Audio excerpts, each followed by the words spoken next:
Alright, here we are in Adobe Bridge, and I am going to show you how to edit this living room, great room interior. I'm going to show you actually how to edit this professionally. I'm going to show you what you need to do and how to accomplish it. But before I do that, I'm going to show you each individual raw image to give you a good idea of how your raw images should actually look. Pay attention to the composition, the framing, everything, right? And also pay attention to how the flash is used in these particular images right here. So usually I'll end up going with this image right here as a base.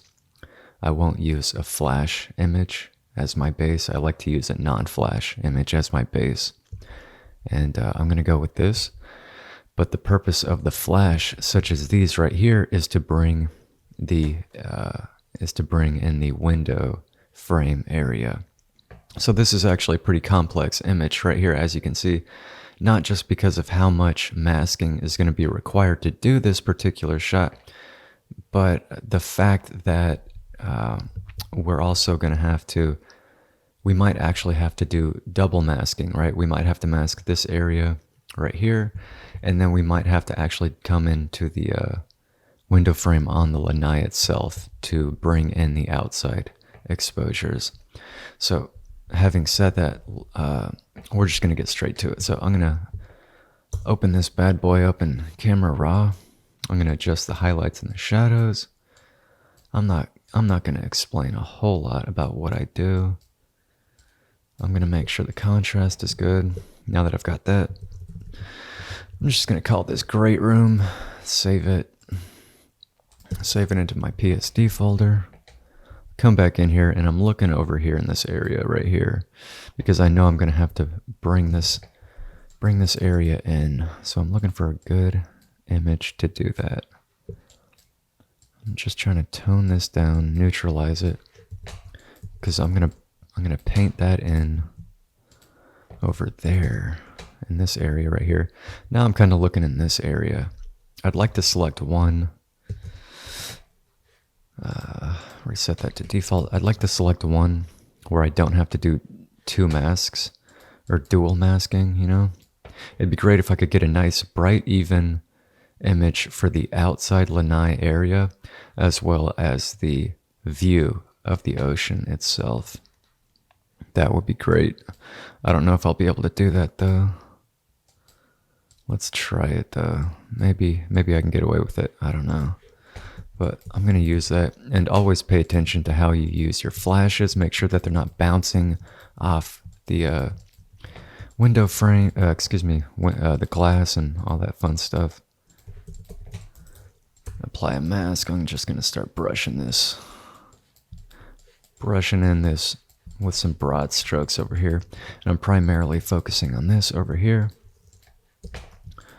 I'm going to pop in a mask and just get to work. Because I know that this image right here is going to be a lot. And it looks like there's a little bit of camera shake here. Try to align that so it's as good as possible.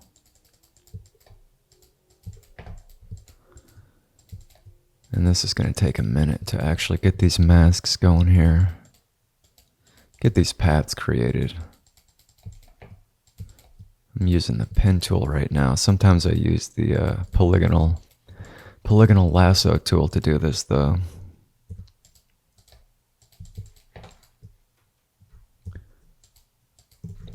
Alright.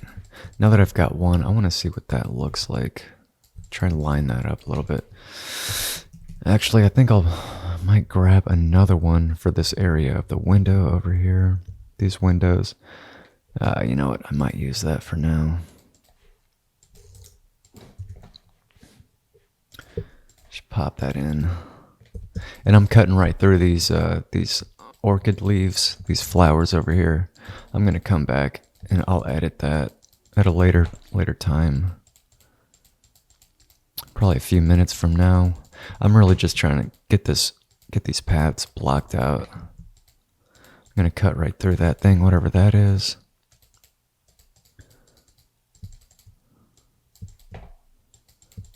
And this is a really difficult job because this is going to be tedious. It's going to be time consuming. But just want to show you kind of my basic workflow of how I do this. If you want more videos like this, where I really go into depth, I have a course available. Links will be in the description or maybe pinned in the comment section.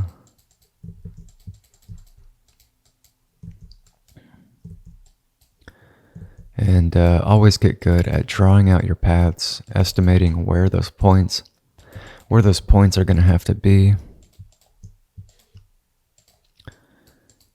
And we've got these decorations right here that are really difficult to see because they're so overblown and exposed. I'm actually just going to cut right through some of these. And again, I'll come back and finish that up.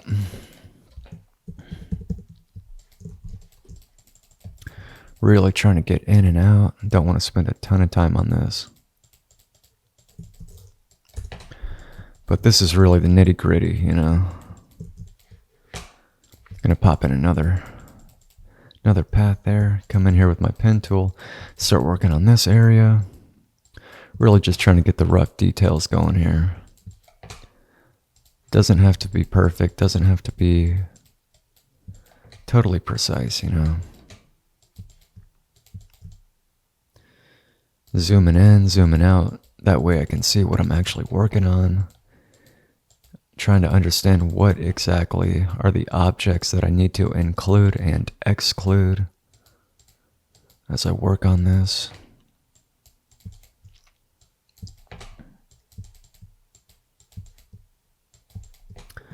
And this is post-production for real estate photography. There's no getting around it. If you're using Lightroom, that's a shame. If you're using HDR programs to combine your images, your raw images, that's a shame. You have to learn how to use Photoshop. Or you have to pay somebody. You have to have somebody on your team in your corner that knows how to edit and do post-production. It's that simple. If you are sending out images that are not properly edited to your clients, you are doing them a huge disservice. Not only them, but to yourself as well. You know, taking the photographs is just one part of it. That's just 50%. That's step one of two. They have to be edited, and they have to be edited well and professionally. So I'm just going to come back in here. Try and finish up this area over here. I might have to come in here and do these little individual little things right here through this table. I don't know. I might be able to get away with not doing it. Not sure just yet. All right, so now I'm actually going to come over here and start working on this. And I believe the resolution that I'm working at right now is about 6K. We use the Nikon D750, so the resolution that it shoots at is about 6K. I think it's about 6016.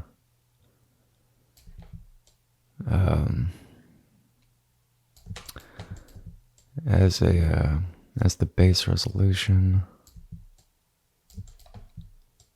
Come in here and get these little pieces right here. And you see when I use the paint bucket tool, it'll end up giving me this hard, jagged look. You really want to avoid this. We can blur the edges out, which I'm going to do in a minute, but you want to avoid that. That looks really bad. What I like to do is use a hard brush, and it gives me a little bit better results, but it's still pretty crappy, to be honest. So I think right now I'm just going to have to deal with it. And I'll come back and edit that.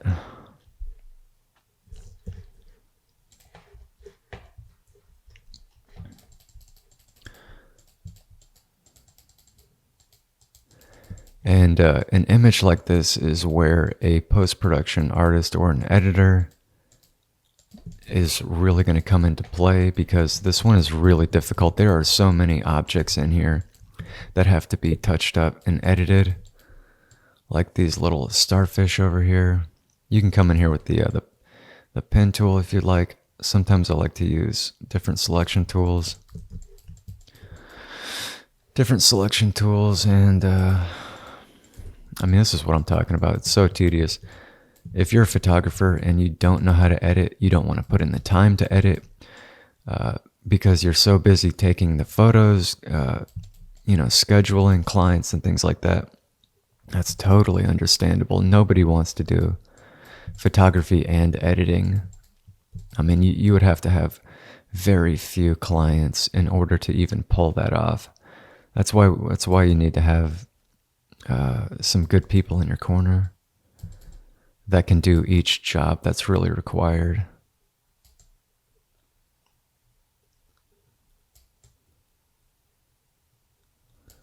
Nobody wants to wear multiple hats when it comes to this. You're not going to grow as a company unless you have other employees and people that are on your team. It's just not possible. It's too time consuming. We've got a few editors and we've got a bunch of photographers. And trust me, the photographers don't know anything about computer graphics. That's mostly going to fall under people that have a background and training in computer graphics and stuff like that. And I'm just going to zoom out a little bit here. And I'm going to start working on the brightness and contrast of the interior area. I'm not done with those windows over here by any means. I mean, it looks terrible right now. Everything is still so raw. Everything is so raw. This is such a difficult image to edit. But I think I can pull it off. I'm gonna click into the mask area up here and apply a feather amount. I'm trying to reduce those jagged edges over here. And it is so bad. When you get so far away with your distance, like with these windows in particular, you'll see the hard edges of where the paths were traced, and there's really not much you can do about that unless you manually want to come in here and start painting them out, right? So like you could add you could pop in a new layer and come in here with similar colors and literally just start painting, adjust your opacity and stuff like that as you go, and come in here and start painting it out, right? Selecting similar colors and minimizing that. But I don't know if I'm going to do that because to be honest, this is a full property and there's like 13 total images that are similar to this one. So I don't know if I'm going to spend quite that much time. Time management is the most important thing when you're working on these images, especially if you've got, if you're the editor, if you're the post-production artist and you've got 5 or 6 other properties to do, you're only going to have so much time to spend on each image. It's that simple. You can't dedicate your whole life to making one image perfect and removing all of the flaws, right? There's only so much you can do, which is unfortunate because sometimes the images look really bad. Even if the photographer does a great job getting the right exposures and using the flash properly, sometimes you'll edit it and you'll combine all you'll combine all the raw images together, and it'll still look like garbage. That's just how it goes sometimes. I mean, right now, to me, this looks just awful. But again, there's only so much I can do. There's only so much the photographer can do. It was not a nice day outside for this image. It was cloudy, it was overcast, but the agent still wanted these images. And that's usually how it'll go, right? The agent will still need them. They got to get it on the market. They got to get those listings out. It doesn't matter if it was not sunny. I mean, we've even had to do shoots where it's literally raining out, you know. And the agent or the homeowner will come back. Oh, can you just Photoshop in some blue skies? Can you do this? Can you do that? Yeah, we can. I can. And it's going to take me a long time to do that. And it's not something that we usually do for free. But they'll always ask. They'll always ask for the world itself, you know. Oh, can you just do this? Oh, sure, I'll just do that real quick. They have no idea how much time or effort it takes to make photography actually look good. They don't understand any of that. That's not their background. So you can't really fault them for asking, you know. Some people understand what goes into this, and they'll be really patient and understanding. You know, they'll say, oh, take all the time in the world. I'm not in a rush to get the photos back. You know, some people can wait a week. Obviously, we're never gonna have photos sitting in the queue for a week, but it's good to know that some of our agents are that understanding, you know. It's not fun to deal with those picky agents that ask for everything and don't want to pay for any of it, you know. Those are the absolute worst, where they ask for everything and they're not paying for any of the extras. So I'm looking at the right now I'm looking at this window right here because I want to bring that in just a little bit. And right now, since this is a primitive shape, I'm just going to use the polygonal lasso tool. But like I said earlier, if you want to understand what I'm actually doing, if you want to see the breakdown of the workflow itself, how to really use and utilize the tools properly in Photoshop for real estate photography, check out my course. It's on, right now it's on Teachable. It's not expensive. If you're serious about post-production, if you're serious about photography for real estate in general, you really should consider checking it out. I've been doing this for over 13 years. I've edited thousands and thousands and thousands of photos. My background wasn't even architecture and real estate photography. It was actually 3D production. And then I transitioned over to real estate photography. So by the time I got over to something like real estate photography, I was able to excel because I really had to develop a strong eye for small details in 3D production.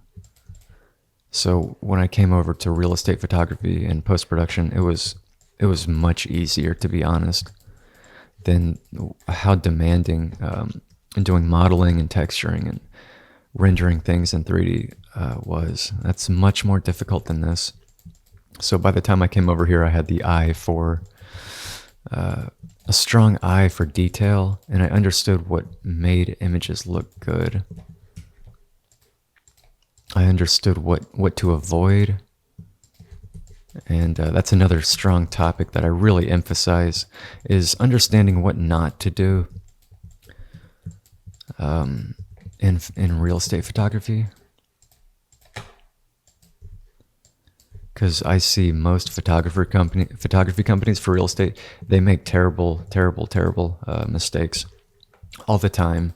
And it's not just their photography. I see their photography workflow is garbage. Their editing is almost non-existent. Their editing is really, really bad. I mean, it's terrible. They cut corners. They're using Lightroom. They don't want to hire an editor to do anything. And, you know, that shows in their work. It shows in their end result, which is unfortunate.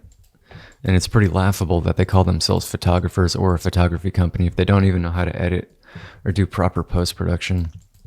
Like, they would get an image like this. They would get they would get all these raw images and not know what to do with any of it, right? They would probably take one or two of them and just try to brush in the outside view with like a paintbrush or something. You know, it would just look absolutely abysmal. Most of the photography companies I see, their results look like that typical HDR look, and it's just unbelievable that they actually deliver that to the client. But this image is coming along, not too much longer. Again, there's only so much that I can do to make this look good. This is a very difficult image to edit. There's so many things, there's so many things off in the distance right here. I mean, we're at a considerable distance right here where the photographer is standing. And then having to zoom in all the way out here and literally come in here pixel by pixel and clean things up is not easy to do. It's not easy to take all these images and make something decent with this. This is not easy to do. Again, that's why you have to know how to do post-production. You cannot give your clients a subpar product. You just cannot do it. You have to learn the photography workflow, how to obtain the proper raw images, how to use the flash, understand composition and framing. It's something that I see so many companies mess up all the time, is their just overall framing and composition. It's unbelievable. I mean, sometimes the camera will be like, instead of being at this height, like this height where this photographer is at right now, they'll have the camera set up like up here and literally pointing down. I mean, just the most basic, insane stuff. The most insane decision making. It's an absolute joke. I mean, just clean up your images, right? If there's something in there, just get rid of it. Just get rid of it. You know, take those extra couple minutes to remove things. Remove reflections from the windows. Remove outlets. Outlets don't make the image look better. I can guarantee you that. I've never had an agent say, hey, where are the outlets? Where's the vents for the AC? I thought that made the image look really good, but the editor took them out. I've never had somebody say that. They only say, wow, these look great. You know, so always remove things that are not terribly time consuming to remove. But overall, this is about all that I think I'm going to spend on this particular image. I'm going to actually come back in a few minutes and do a final review. So instead of actually just saving this out as a JPEG, which I'm going to do right now, what I like to do once I'm done with all my images for the property is I like to come back and do a final review, because it's so important to do that, because once you work on these images for so long, your eyes and your brain start to really get accustomed to what you're looking at, and they stop being critical of what you're looking at because you've been looking at the image for so long. So it's actually really important to just give yourself a break for at least a few minutes and then come back and do a final review of all the images that you just worked on. And I'm actually going to do that here in a minute. All right, now that it's been a few minutes and I've let my eyes take a break from looking at this image, I went ahead and worked on some other images, and now I came back to this one, and I'll do a quick final review on this one. And overall, the image looks pretty good, but I think it could use just a slight bit of contrast in certain areas. I don't want to darken the image up too much or anything like that. But what I like to do is just kind of zoom in to different areas. And instead of using the PSD, I like to just come in here with the JPEG. And I just edit the JPEG. I usually end up deleting the PSDs because I don't really need to keep them. Any further edits after I saved it out, I'll just use the PNGs. And I'm not going to spend a whole lot more time on this, but I did forget this little piece right here to bring in. So I just wanted to come in here, make sure that I kind of match the consistency. And I don't even know if I really need to do every single one of these little squares right here. I can probably get away with that. It's kind of making this a little bit dark down here though. I don't like how that's looking, so I'm going to try and brush that in just so it has a little bit of a transition. And I accidentally forgot to bring in this, so I'm just going to use a brightness and contrast layer just to match that. Nobody's going to see that, but I saw it. You know, I forgot to select that little piece when I was working on it. You know, and it doesn't look perfect. And, you know, when you're working at a distance, it doesn't really have to. You know. But my biggest gripe about this particular image is what happens when we make the paths around these different areas and combine multiple images and mask it out and stuff like that. We get this effect called chromatic aberration, and it's where we get these you know, we see the purple and green outlines with everything. You can see it here on the television. You can see it up here with the window and stuff like that. You can see it over here. That's a natural phenomenon that happens with photography and video, is chromatic aberration. So that really doesn't look good, but I'm not going to spend much more time on this. And when I edit these JPEGs, I like to just, after I make all my adjustments and do everything I needed to do, I just like to flatten the image and then hit Control S or Command S. And that saves me one more step from having to open the dialog box in Photoshop, you know, specify where I need to save it, specify whether it's a JPEG or a PNG or whatever. Since I only use JPEGs, I just like to hit Merge Visible or Flatten Image, and that saves me a ton of time right there. But overall, I think this image came out pretty good. One thing that I could have done is I could have come in here and made selections around here and excluded the tile from this outside lanai image, and that would have made things much brighter. And I could have done the same with the ceiling, right? Make a path with this column right here, the ceiling, and then just brighten that up. But again, that's going to be much more time, and it's not worth it. You know, you really have to balance time management. You know, how many more images do you have to do? What do you have the time to do? But I think overall this came out pretty good. Again, this was a really difficult image to edit. And again, you know, I could come in here and really literally just make things pixel perfect. But again, it's not really worth it. It's not worth it when you have 5 or 6 full jobs to edit each day, you know. So always just balance your time.